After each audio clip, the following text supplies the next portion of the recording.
Dr. Marie there? Yeah, is There anybody we go. else? Yeah, Anthony's coming. I'm on the road. Let's see if I got enough light. That's all you get from me, so I might have to turn it off. Okay. This is my good look. Looks like you're hiding in an alley somewhere, Pete. Where's your baseball bat? Uh, I'm dealing with some clients over 90 days past Yeah. due. How you been? What's going on in Canada?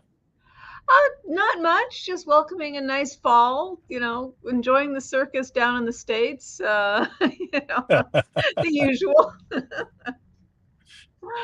Oh boy, yeah. Hey, Interesting times. Hey, Radar's here. He's listening into the car. So am I, Radar. Okay. We need some questions. Whoa, we are both driving. I am not driving. I'm sitting. I hope you're not driving. Even though I do have the latest Elon Musk technology to get me where I need to go, but the Q&A never sleeps. The show Yeah. must go on. Yeah, I hear you. I hear you. Okay. Radar, Radar. When do the Susan videos get uploaded? I know. I'm looking for the ones from 2024. Radar. I'm on it. It's Mary Tracy over at EEG Strategies. Shoot her an email if I forget, Radar. If you want to get those things. Okay, Marie. What besides politics in Canada? Is anything else going on out there? Not too much. I mean, I'm just driving away, writing this book chapter for the effects of frequency on the brain. So I think a lot of Okay. people know my work with Swingle Sonic and the positive effects of frequency, but also, pairing in the negative there in terms of how, yeah, EMFs and radiation and all the things coming from our computers and our cells are deregulating us. So, Oh, deregulating is good. yeah. All depends. All depends. Is that Joshua? Hey, I'm here. Okay. How you doing? Joshua, I'm on the road, so you and Anthony are going to have to make sure I don't miss any comments here. Okay. Okay. Well, drive safe if you're driving, and No, definitely don't definitely worry about not. us. We'll carry it if you're driving. No, we good. Elon's going to take care of me. Oh, Oh, and is he? here's Okay. Anthony. Oh. Okay. So are you driving from the back seat or the front seat? Passenger seats, shotgun, baby. Anthony, are you here? Yeah, hey, you Oh, guys he's hear me? here. We got the whole Perfect. Hey, crew. how come I can't see anybody's pictures? I know. Yeah. That's different. That's the best you're going to get from me. I might have to turn the camera off a little bit, but Oh, good. Okay. oh, Yeah. Anthony, can you keep an eye on the comments because the font is kind of Yeah. small on my phone here. I'm pulling it up. Jahan's got something. Sure. Okay, Yeah, I I'll- see that. Yeah, There's Josh. a question for Marie. Feel free. Go for Sorry? it, Joshua. Hey, Marie, Jahan, are you talking about the sound frequency, like the Swingle soundtracks? Yeah. Yeah, Okay. exactly. Yeah. Yeah. In our app series, we have the third generation.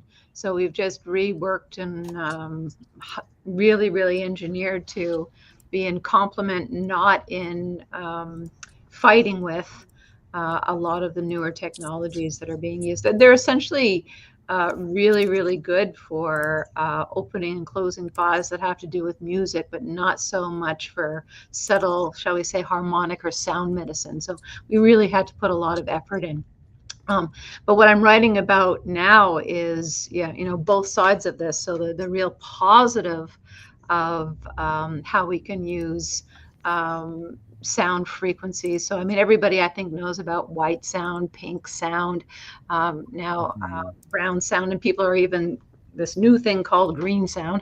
But what we do with the Swingle technologies are they're embedded harmonics. So we essentially layer them and sequence them. And that's where we really, really get our power. And as I've mentioned before, we have really strong data. We know exactly what it does to the EEG. Conversely, when we do our assessments, we're in downtown Vancouver and we've got all these massive towers around us. And it's been fascinating in a negative way, unfortunately, to really see the impact of all of what I say, the atmospheric or all of the changes in the waves or the frequencies that we are literally bathing in.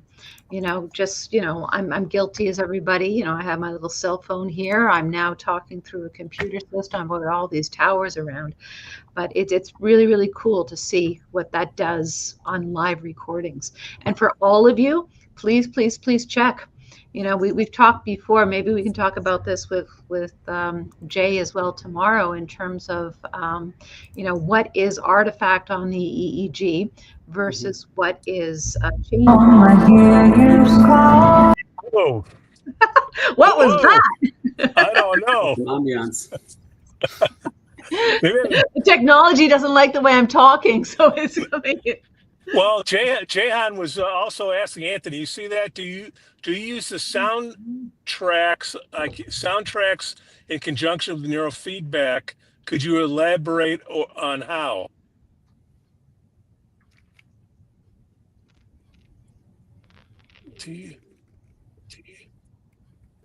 So I think it's getting back to we were talking about what mediums are going to use for feedback, and we concluded that simplest was the better. But Jehan's asking, when do you use music? Would that be for alpha theta training? Well, I mean, you really have to know what music is. And actually, Barbara Mitten is the one to ask about this. She's done some really, really cool stuff, actually composing or having musicians and composers work on certain compositions to, influence theta, beta, etc. But one of the hold on, Dr. Marie, I got it wrong. I'm trying to sell some product for you. She's referring to Swingle tracks. Yes. Yeah. Okay. These you can get through the Swingle Sonic website. Okay.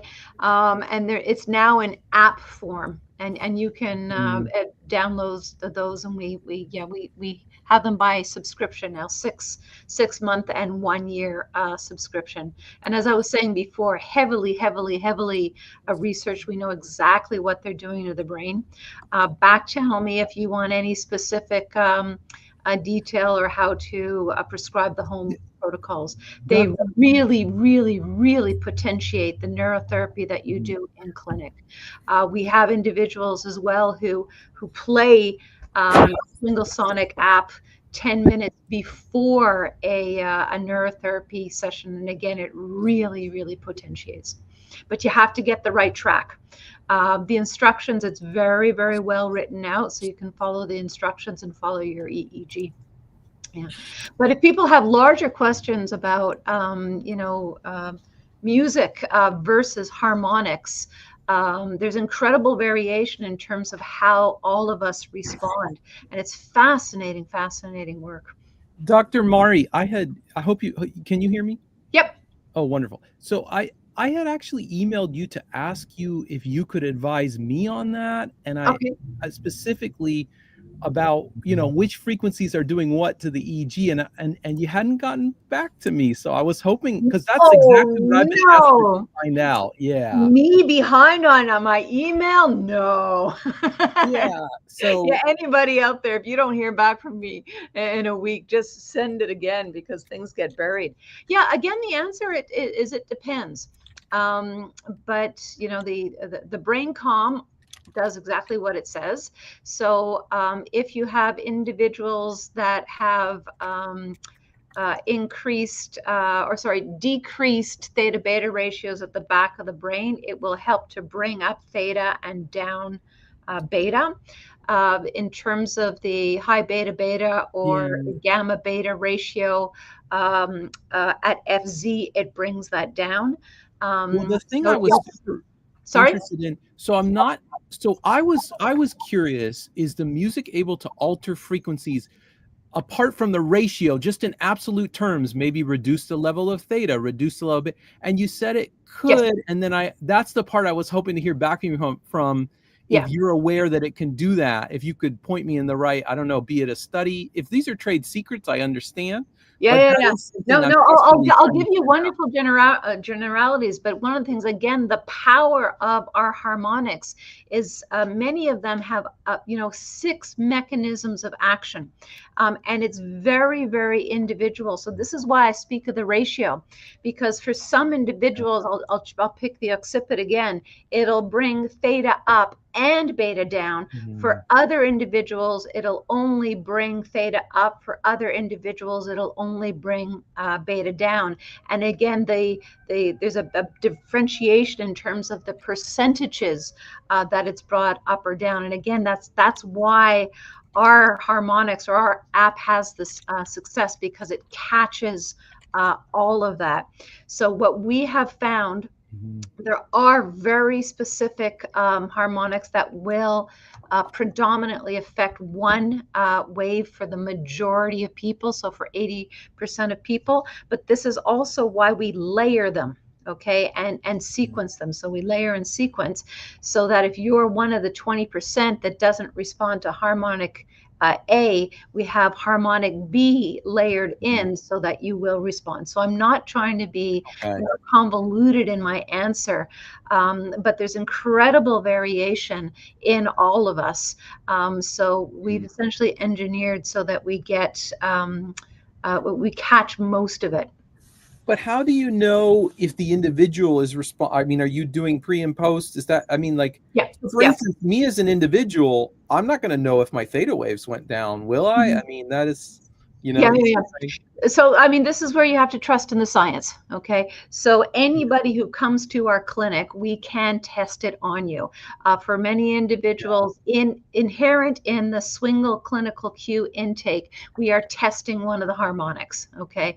And we happen to test the omni harmonic, which is for focus. So for that harmonic, we're literally looking at the percentage that it brings theta down. So that's one example. And this is what I'm saying for clinicians, it's all kind of in the write-up. For individuals who want, and that's where we have the pro version. If you want, and clinicians have the ally, so it's the pro and the ally, you give the ally to your client. For individuals who want to just buy it off of Swingle Sonic, the flow version, follow the instructions, okay? We have, over 10,000 brains that we have tested on this. So N is huge. Well, again, I mean, we've been in practice close to 30 years now. Okay. Yeah. And we do clinical research here. So, we tabulate. This is how we knew, that the cell towers and some of our exposure to a lot of these frequencies was altering the efficacy. In fact, it was going down. This is why we had to re-engineer them. So we're constantly moving, staying with, ahead, and sometimes intentionally behind the technologies, because sometimes the new technologies actually negatively affect what we're trying to do. So what's your position on the book, The Electric Rainbow? Yeah. I ask a lot of people this and I get a lot of different answers. Yeah, I love it. But it goes like many, I would say, geniuses. It's one of the catches of our discipline. The electric rainbow or the invisible rainbow? The invisible. It's probably the invisible rainbow. I apologize. Thank you. Well. I actually have it here. It goes too far, right? And a Tennant is another one, like absolute genius in terms of, he was one of the first people to start working with magnetic fields and electrical frequencies for bone healing. The beginnings of what is now called photobiomodulation. It was all in there. But like many, they go too far. And I think this is one of the aspects of genius. So anybody reading it, you have to be your own adjudicator. I think there are a lot of magnificent, genial, very, very scientifically accurate, vetted comments and research in there. And then there's a lot of speculation, right? So my grandfather, who got me into neurofeedback, he had me read the Ion Effect, which is perhaps a much earlier version. Okay. That is a lot more light-handed, but gives some much more real-world examples that people can connect to and understand quickly. And I like that one better personally, but it's not nearly as popular. Yeah. No, fair enough. Mm-hmm. But I mean, I think this is one of the things where we can kind of critique, what's going on in the world now in terms of everybody wanting an instant absolute answer, and not caring who is providing the answer, right? Mm-hmm. TikTok and whatnot rules in terms of the influencers as opposed to people who are educated and qualified. And one of the things I like to dance on the edge, right? I mean, this is how we find really, really interesting things. But don't take your clients to the edge with you, okay? When you figure things out, that's when you can start to implement them in your practice. But I mean, we're never going to get anywhere unless we dance on those edges. There are phenomenal discoveries that we make. I mean, go back, a couple of hundred years. I mean, who the heck would have ever have known that we could transmit sound on what we now gazillion times back, radio waves. I mean, radio waves are now in antiquity, right? So there's so much we don't know and so much we don't understand. But blanket comments that all electrical frequencies are responsible for all cancers, for example, that's going to get us into trouble, right? And for safety answer, it depends. Yeah, I like that. I don't know this book, but I like that. Anthony, you got radar? You got radar? No, I had to switch machines, so I can I'll look for him. Just a moment. If Joshua or anyone else wants to read it, they can. And I'm sorry, Pete. No problem. Let me see if I can. Is this similar to the? I'm not going to say this correctly. Tomatis method. Mm-hmm. That's Radar's question. Yeah. Matus. This is not an area where I'm extremely proficient. I'll Google it. Okay, yeah, binaural beats, yeah. No. And again, there's a catch. A lot of the base research and base theory is very, very good. But I'm kind of leery of anything to do with tomatis or binaural beats because I've seen equal positive to harm. Yeah, sorry, folks. That's the conservative in me. That's why I was saying, dancing on the edge in terms of knowledge and discovery, but only working with your clients in terms of areas that there will be no danger. Dr. Mari, I'm glad you said that. And that's a little bit why I'm so interested to get this write-up that you mentioned. And I just emailed you again, which is that I think these auditory entrainment is quite powerful. Yes. Yeah. And I have experienced a negative reaction to it before. So that's partly why I'm cautious. But I wanted people to know that. Yeah. And I'll tell you this, there are members of our community who are quite active that some of you may know. They completely dismiss that auditory entrainment occurs. They could not be more antagonistic to it. And again, not that it's for everybody, but the idea that it's not having any effect was something that blew me away. That a clinician. Come to one of my lectures. I'll show you the data. Yeah. And yeah, I mean, you can critique if you have data that's contradicting mine, and then we'll have a really, really good discussion. But I have the hard data. I have no issue with the skeptic. Okay, but not an ignorant disbeliever.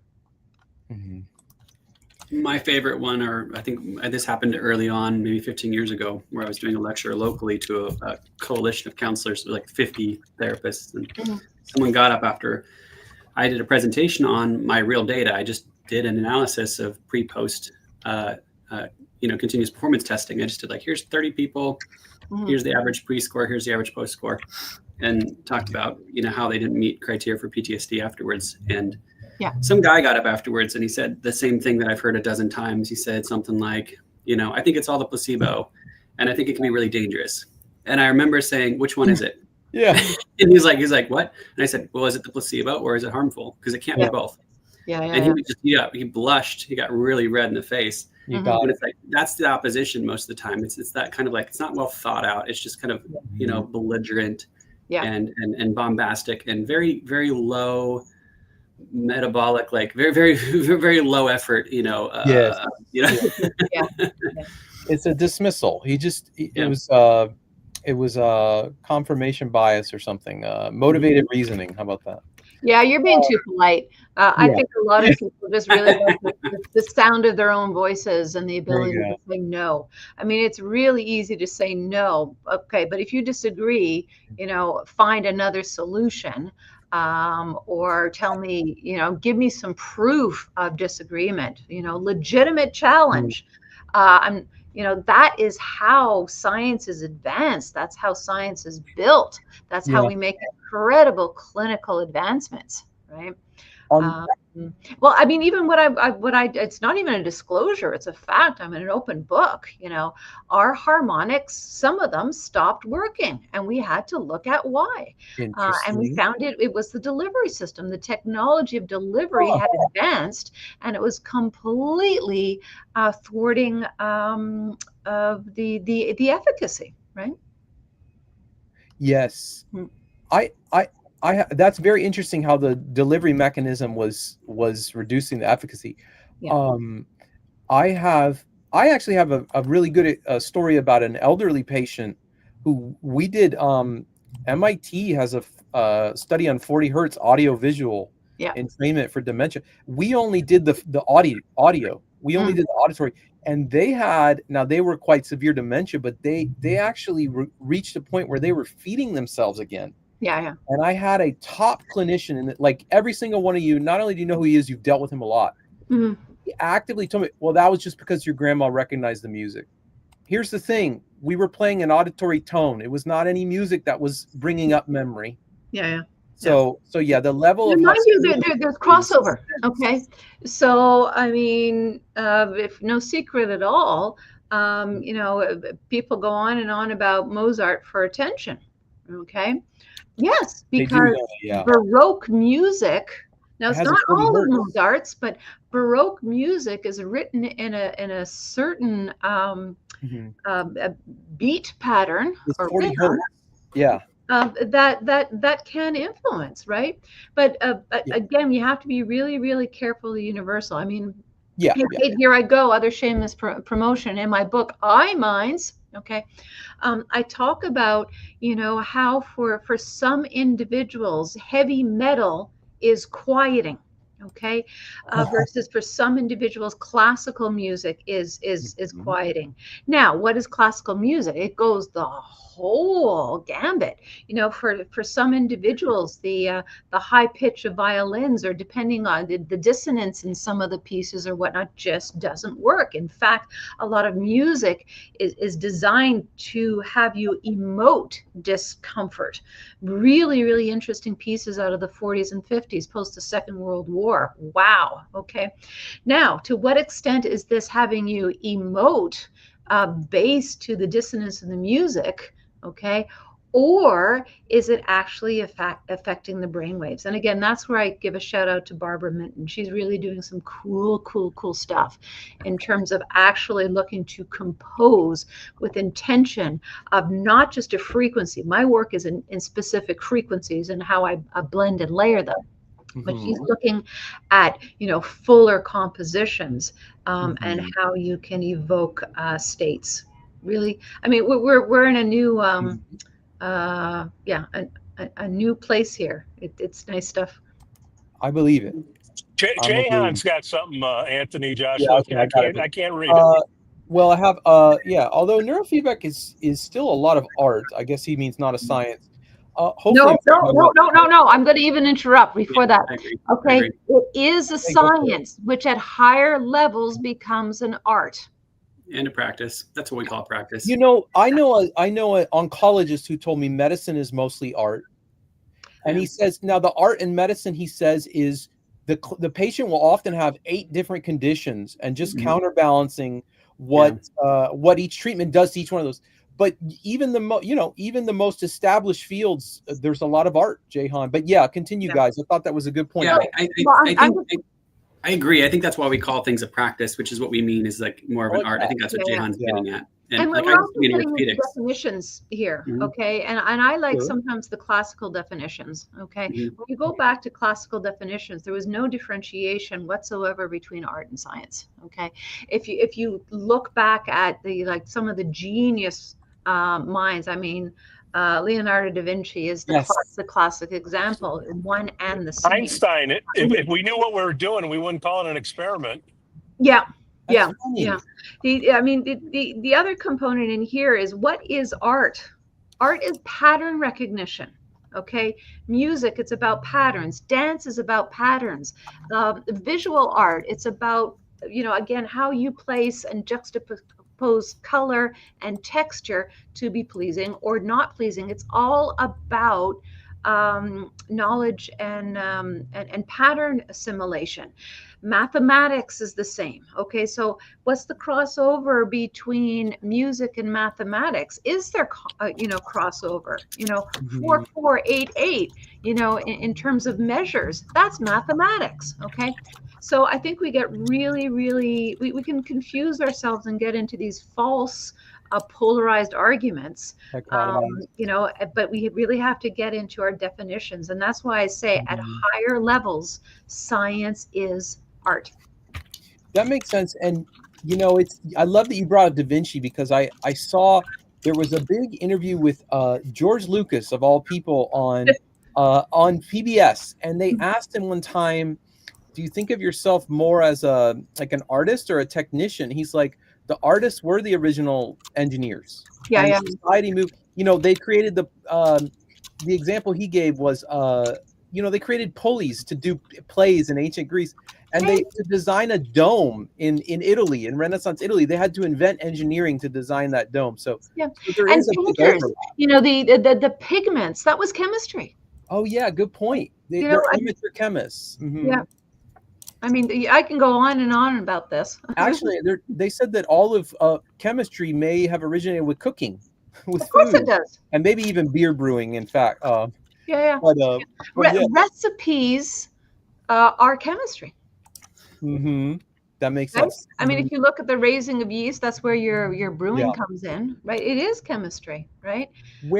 But I mean, okay, here I'm going to get into, I know Pete loves it when I do this, but I'm going to get into genderism and sexism, Oh boy. Yeah. If it's done in the kitchen of a home, it's not recognized. If it's typically by female, if it's done in a male as a chef in an elite restaurant, it has a different classification, right? So, yeah. Oh, wait, what is this about the male-female divide? Oh, no, in terms of where an art or a science is performed. Oh, so there's been a bias. Okay, I see. Yeah. That's plausible. I can see. Yeah. And I think that's where if you look at baking, for example, we don't see that as chemistry anymore, right? Yeah, but it is, isn't it? Yeah. Well, and then I don't know if anybody wants to add color to Jehan's answer about where the art in neurofeedback, is there a place you think of it as being most like an art? Because that was his follow-up. I'm just going to be a broken record now. It's the art comes in when you're looking and recognize not just established patterns, but when you notice new ones, and then you notice what they represent and how you can potentially interfere and manipulate them. Okay. I'm saying the same thing, just rephrasing. No, I like it. So the pattern matching, and it's a process of discovery or inference or something. Okay. Yeah. Cool. Yeah. All right. Well, that was Joshua. When you're working on electricity, I mean, you're touching wires together to see where the current is, right? It's cool. got to be a little bit of art to it. Is that just me? Yeah. Yeah. We might have lost him, or anybody on the panel. Yeah. Hey, sorry, I cut out there. I lost my audio for a second there. What did you guys say? I was just saying, there's art and science, and a lot of what technicians are doing, I think, is you're trying different areas, different spots. Do you feel better? Is this helping, or is this not? Is any of that going on, or is that still science? Well, I mean, it's science and practice, and that's kind of I think that's what they're getting at with the term art. It's all semantics, but art is, I think what we're saying here is that it's the practice of the science, and it's not like, A plus B equals C. It's not that systematic. And I came from orthopedic medicine before I went into neurofeedback. And with orthopedic medicine, it's a lot of arts and crafts. That's the phrase we use in orthopedics, is arts and crafts. And you're trying to help the system self-righten. And just like your nervous system, your bones, your ligaments, your joints, they'll all work it out. And you have to figure out, how do I support this? You're doing the same thing with brainwaves. And there's more than one way to get there. I love it.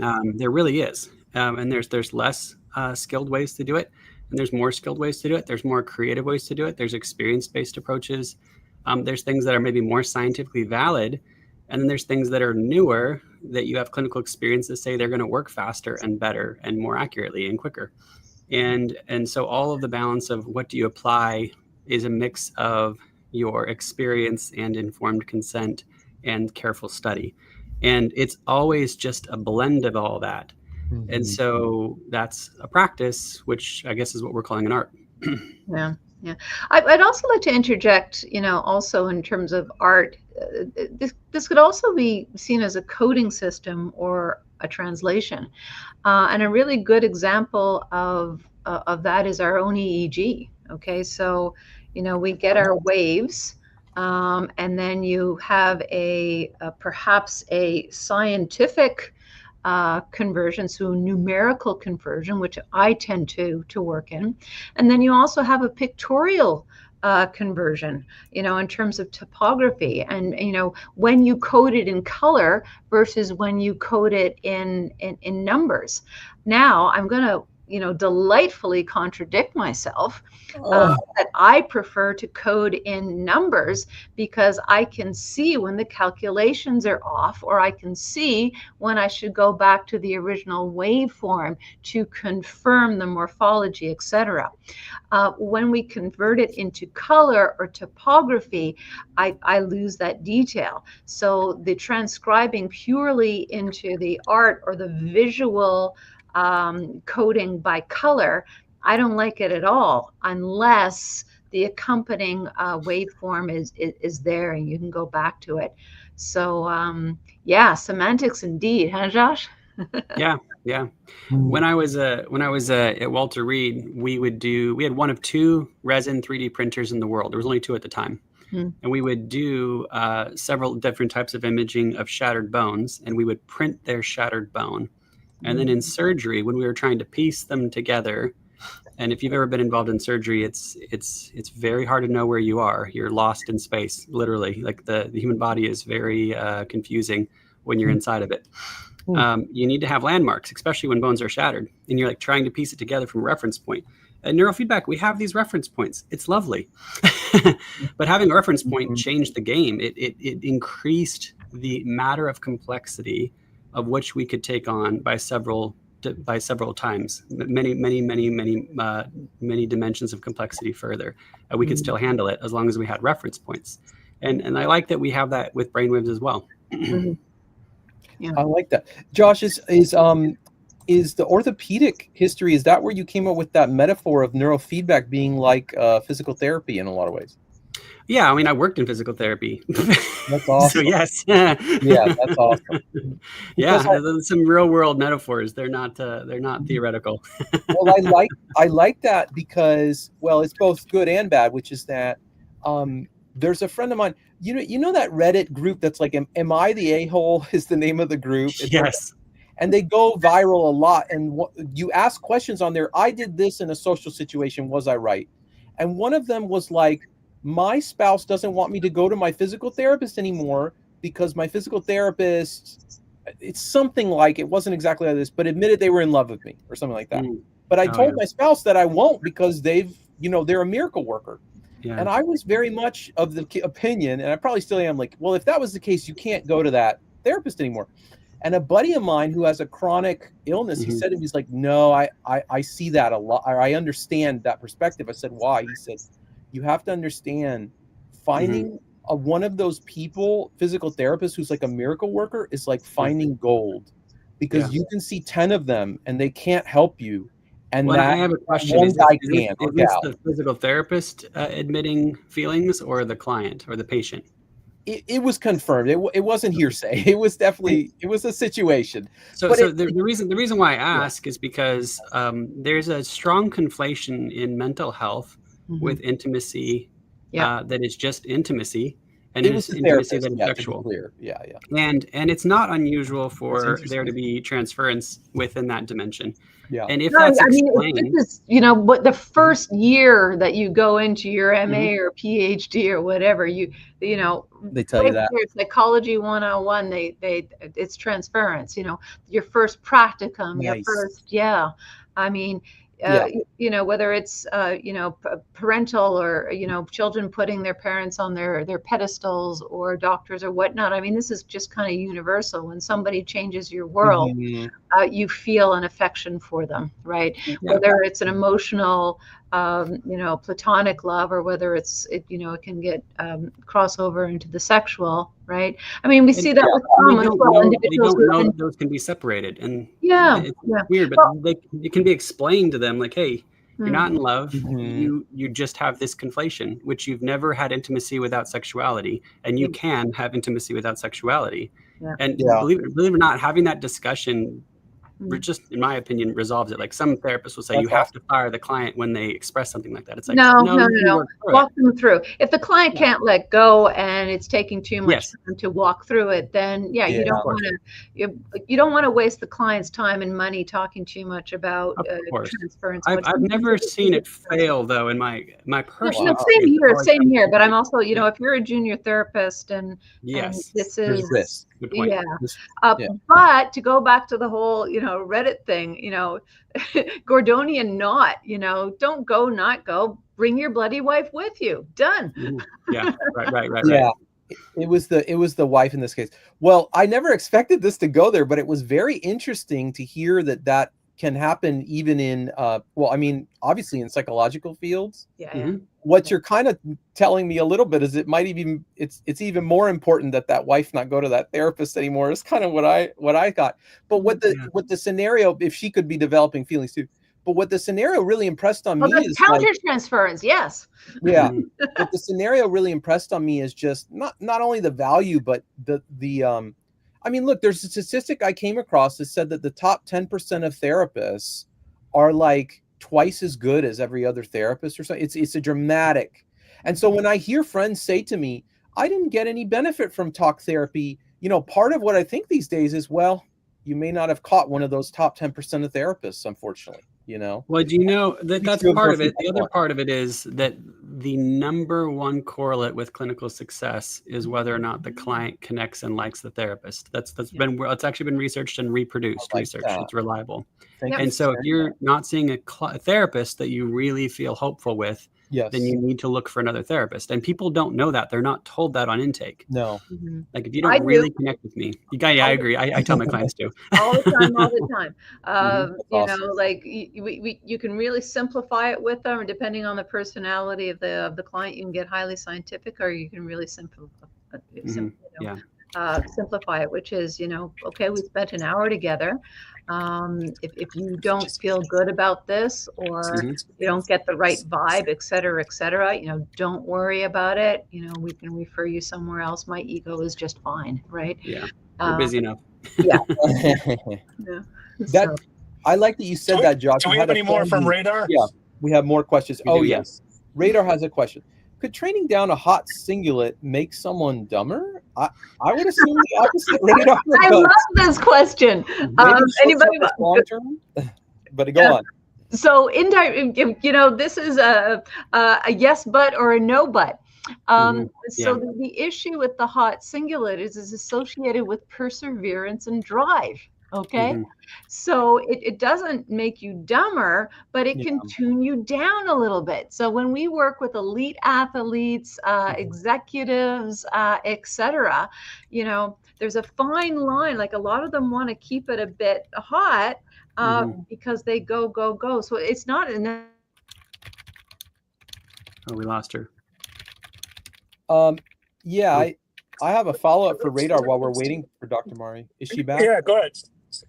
The follow-up to him would just be, how are you training the hot singlet? I mean, I imagine you're suppressing any fast or slow waves, I said there. Yeah. But yeah, Radar, I've only seen studies saying that, like Jay's famous study that shows that people get more intelligent when you address their singlet failure modes, which are alpha, theta, and beta in the singlet. Can people hear me or have I gone? I mean, you just got back. We lost you after like 5 seconds. Oh, does that mean I have to rant again? Probably, yeah. Okay, I don't know if you can let me know if I go again. But I was saying this is one of those yes but or no buts. So essentially with a hot singlet, it's highly aligned with drive. So when we work with executives, elite athletes, etc., when you tune it down, potentially their drive can go down. So it's not necessarily that intelligence goes down, but production can.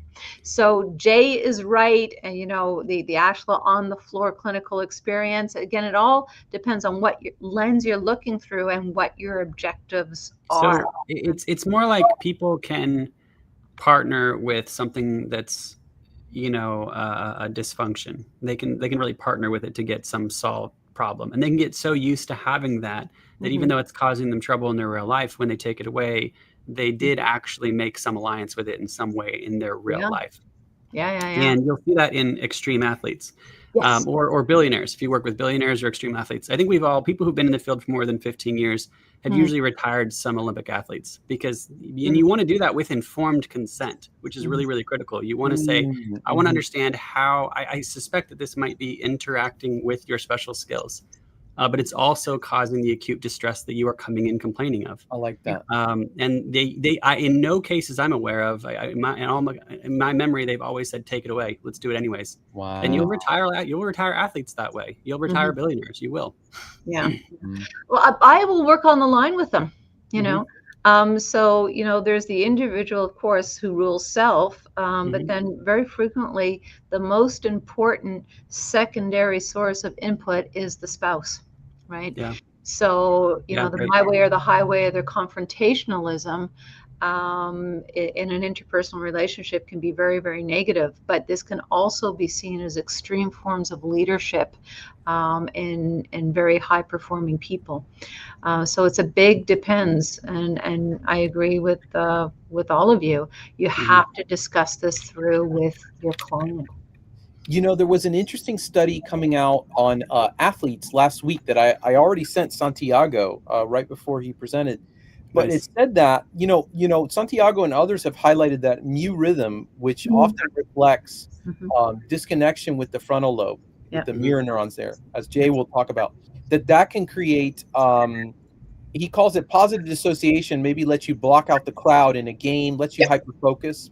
Yeah. But, this paper found a downside, which is that it hurts team cohesion, because essentially the athletes that have the high mu are less receptive to social cues and empathy, essentially. So there's but this is where it depends on the sport. Okay. Yeah, exactly. There are sports where people have very specific positions, and the positions don't compete within the team.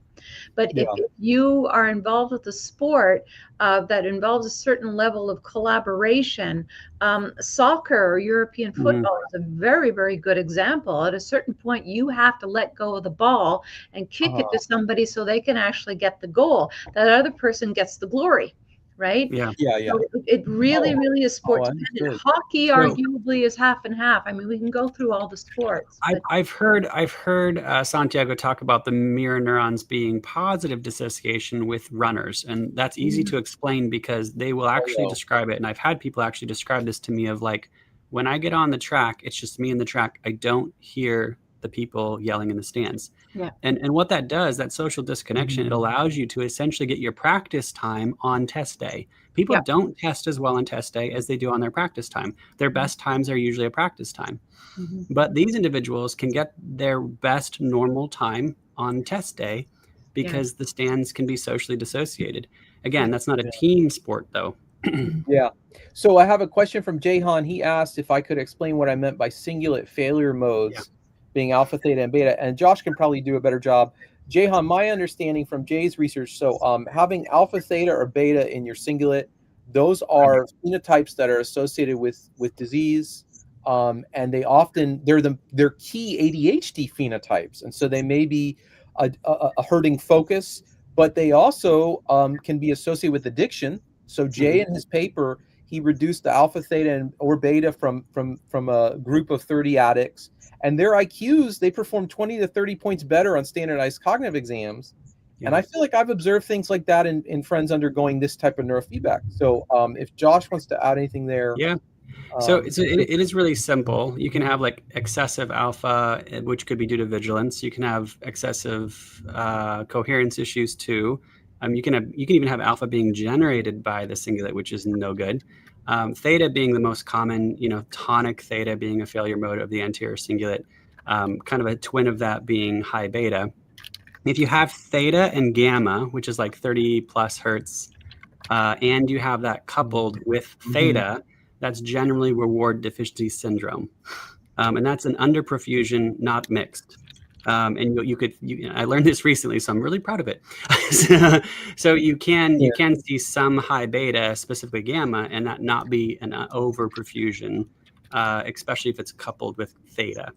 Josh, is that not thalamicortical dysrhythmia? That's when it's coupled with a gamma? That's one layer deeper, and it can be thalamocortical dysrhythmia. Yes, that is. So thalamocortical dysrhythmia is another layer beyond that. Yes. You're on that spectrum. There between the two of those? One's coupled to the theta, the 8 hertz, and one's to the gamma. Or what are we saying there? What's the difference? It could be either in syndrome or something. So I think reward deficiency syndrome is more going to be high beta and theta, and then you get gamma when it's actually thalamocortical dysrhythmia. So I may have misspoke, and you caught me on that. I appreciate that. Good. No, it was intriguing. So but they are on the spectrum. So you get high beta and theta for reward deficiency syndrome, but they're going to show up in the same component. When it's gamma and theta, usually you'll see things like alpha, theta, and gamma all coupled in the same component.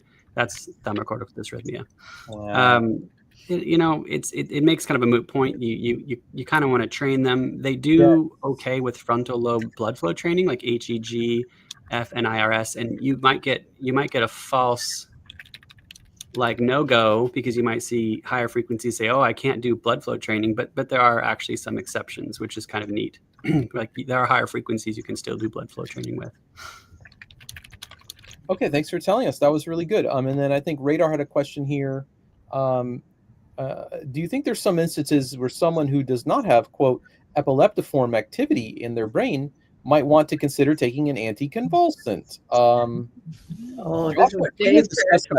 Yeah, whoever can go. So. Yeah. Well, the bottom line is frequently it's not that they don't have it, you can't see it.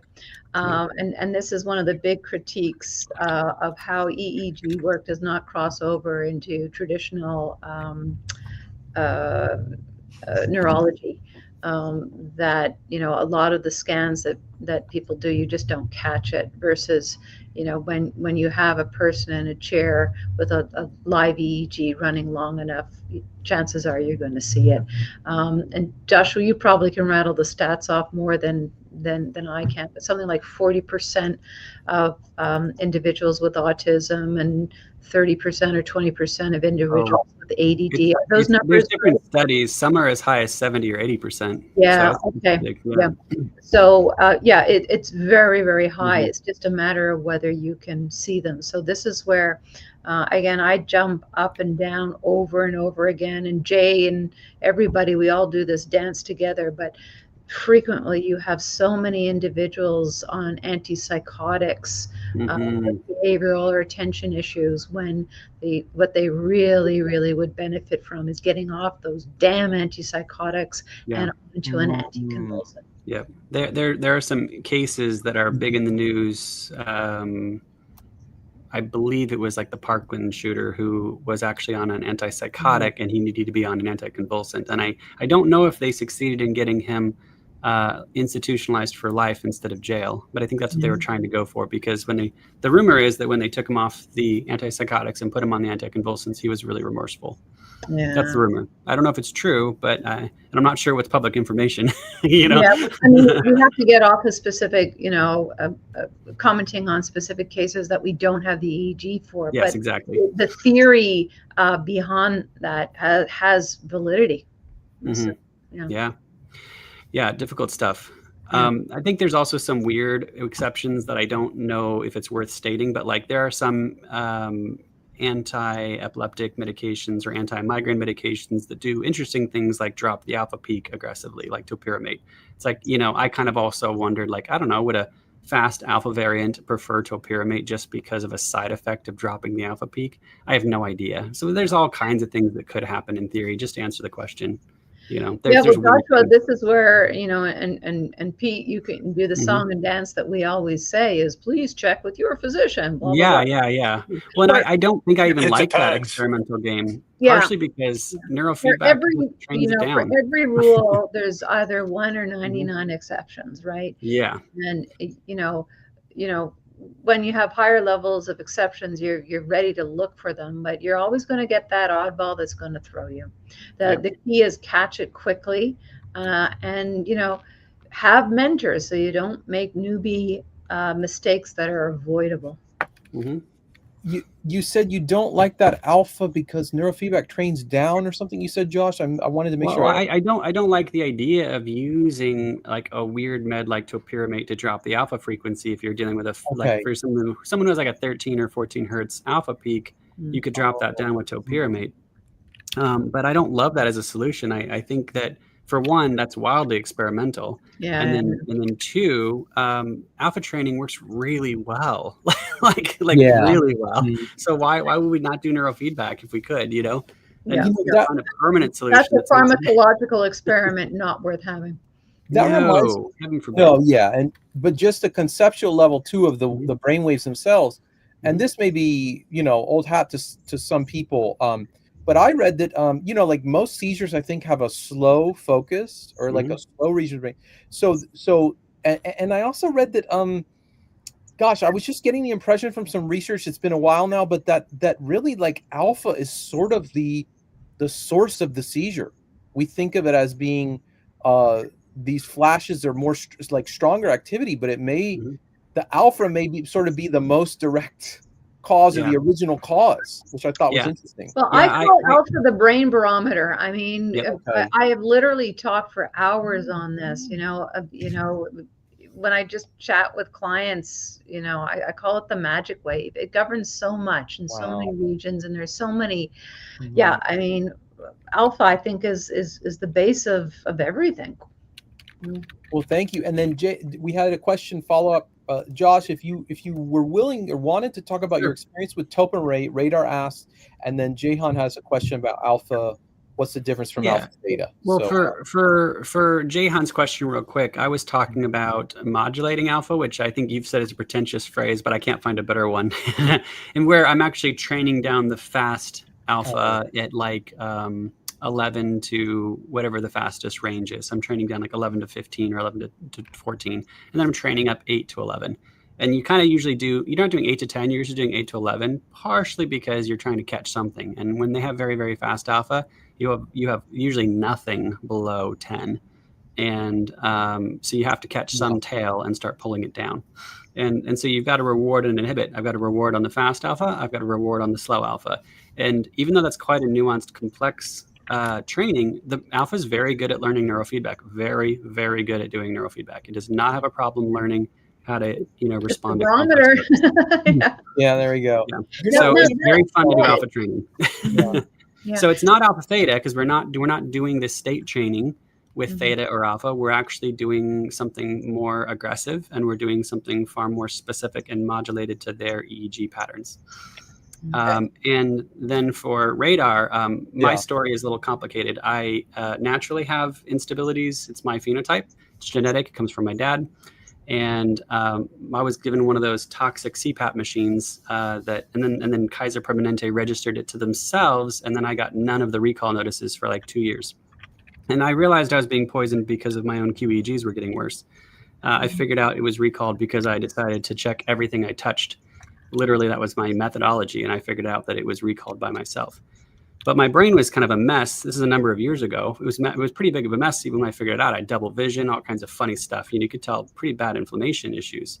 And so I decided, in addition to neurofeedback and things like hyperic oxygen therapy and doing things like ginkgo biloba, I decided to take some anticonvulsants for a little while just to give my brain a break.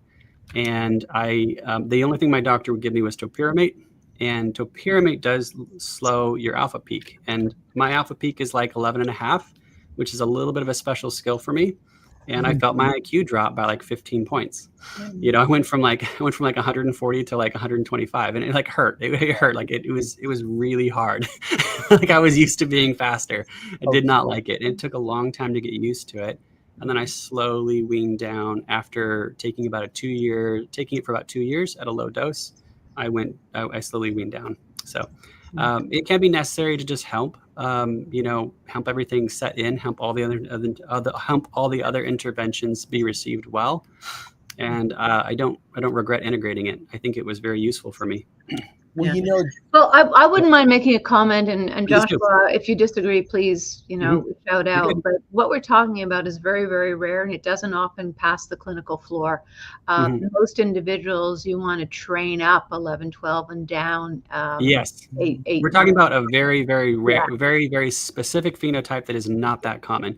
And you do not do those protocols unless you are that phenotype. Yeah. Thank you for mentioning that. It's worth reinforcing. I do have a little. I know you're saying that your IQ went down, Josh, but I heard a neuroscience student someday. Yeah, and I'm glad it's coming back and all that. But I heard a neuroscience PhD one time say like, the true measure isn't necessarily like how fast we get an answer. Did we get the right one? And there's a lot of suggestion that low alpha is associated with intuition and interoception. And I mean, I'm looking at a study right now. Basically, people with higher fluid intelligence took more time to solve difficult tasks. Yes. So the guy with the fastest answer, is not always the right one. So if I'm being more vulnerable, Anthony, we had a lot of miscarriages, and I was always like a rock, and like I was always solid. My wife could always be, the one that had a really hard time from it. Okay. But when I got on the topiramate and we had another miscarriage, probably our 5th, I probably cried for a month. And that's because I had access to something of slower alpha that I'd never had access to. It was a very deep guttural, experience. Very different. Yeah, I'm going to throw in a little something here as well, is we can't forget culture in all of this. And also, genealogy or genetics. One of the things in our culture, we really, really value fast speech rate. Okay. In other cultures, no. One of the key of also, males versus females and all the dynamics of conversation. I learned long ago when I was a younger woman, if I don't interrupt, I never get to speak. And that, for better or for worse, has remained. Okay, so that's a cultural gender dynamic.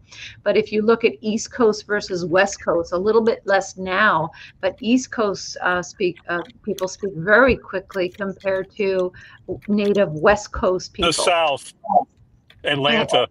Yeah, there you go. Yeah, north, south in the U.S. Sorry, I'm a bit caught in Canada here. The other is when you pull in what I call purebreds. Okay, so most of Caucasian people in North America are absolute mutts. Okay, versus if you look at First Nations, very, very pure genetic lines. Speech rate of First Nations people tends to be a lot slower.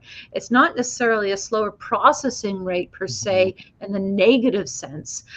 There's a reflection before speaking. So part of that is inherent in the genes, and part of it is culture. So it's this really, really interesting intermix, and there are positives and negatives to all of it. Yeah. Yeah. Everybody, hey, we're at time. I appreciate Dr. Marie and Joshua and Anthony showing up, and of course the usuals, Radar, Jahan, and everybody else. Can we close out with an update from you, Joshua, then Dr. Marie one more time on the app, and then Anthony? Sure. Go, Josh. Yeah, so just working on that frontal lobe phenotypes workshop. I've got maybe 80-90% of it recorded, and I keep tinkering with the research section because I find better ways to sort the research. And some of these methodologies are going to scale and make the next modules better. And part of it is I just need to accept some things and just go with it. But it's hard because I'm learning a lot, and I'm really enjoying learning a lot. But it is what it is. So hopefully it'll be done in a week or two and out. I probably said that for like a month, at least, maybe not a month and a half. It does need to be edited afterwards. Like, it'll probably be recorded by the end of the week, but it needs to be edited quite a bit. Like, I usually edit like 300 or 400 visual edits on it just to help with visual aids. So it'll hopefully be out soon, but you can always go get the book, Neurofeedback for All, $2.99 on Kindle. It's just as cheap as they'll let me sell it, so that it's a resource for everybody. $299? That's cheap. $2.99. It's as cheap as Kindle will let me sell it. And it's just a goal to get a decent, easy read that doesn't compromise out there that the public can read. So I was aiming for something that was technically accurate, that was still easy enough to read for the layperson. That's what I was trying for. Nice. Lots of pictures, lots of illustrations. Like iMinds, Dr. Murray? Yes. Yeah. For those of you who are interested in the effects of screen-based interactive technologies on the brain and behavior, culture, et cetera, et cetera. I think my book was a seminal book. First one came out in 2014. Second edition has been out for a couple of years now, and it's all the rage now with everything that's going on in terms of criticism of social media and kids having banning phones in class. And I'm going to do a chest pound. I was ahead of my time. It's all in there. That's incredible. And then Anthony Ramos, I need to get my chat fix on technology. Where do I go? Yeah, well, I just like to stir up trouble on Facebook in the Science and Technology group, but also try to share good info. So yeah, and then check out Brain Master group too, just because that's a very active group. So thanks, guys. Thanks, Pete. Hey guys, thanks for hanging with me this week on the road. I know you miss my smiling face, but I'm sure I'll plaster something over this in post. And then if we forgot somebody's question, Pete at neuronoodle.com, Dr. Marie, Jay, and I will get together, and I'll read it on our Thursday show. All right, everybody, have a great night now. That's awesome. Thanks. Bye. Bye, guys. Everyone. Bye. Bye.